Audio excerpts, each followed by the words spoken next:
Sophonie, chapitre 2. Rentrez en vous-même, examinez-vous, nation sans pudeur, avant que le décret s'exécute et que ce jour passe comme la balle, avant que la colère ardente de l'Éternel fonde sur vous, avant que le jour de la colère de l'Éternel fonde sur vous.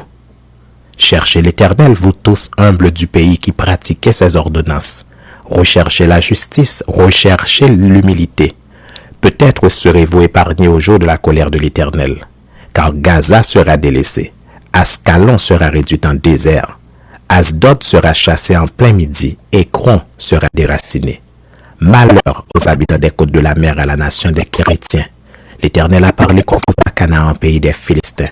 Je te détruirai et tu n'auras plus d'habitants.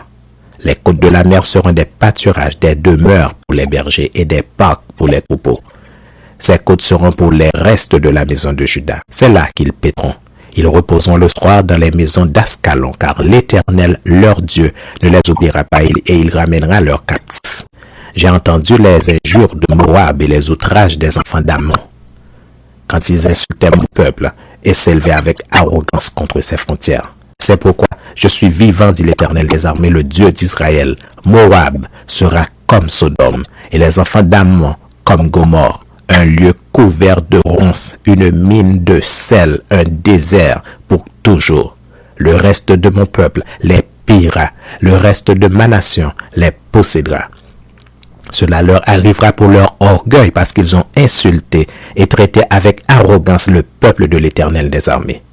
L'Éternel sera terrible contre eux, car il anéantira tous les dieux de la terre, et chacun se prosternera devant lui dans son pays, dans toutes les îles des nations. Vous aussi, Éthiopiens, vous serez frappés par mon épée.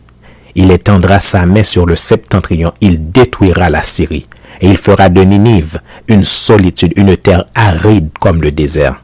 Des troupeaux se coucheront au milieu d'elle, des animaux de toute espèce, le pélican et le hérisson habiteront parmi les chapiteaux de ses colonnes. Des cris retentiront aux fenêtres, la dévastation sera sur le seuil, car les lambris de cèdre seront arrachés. Voilà donc cette ville joyeuse, qui s'assied avec assurance et qui dit en son cœur, moi et rien que moi. Et quoi? Elle est en ruine? C'est un repère pour les bêtes. Tous ceux qui passeront près d'elle siffleront et agiteront la main.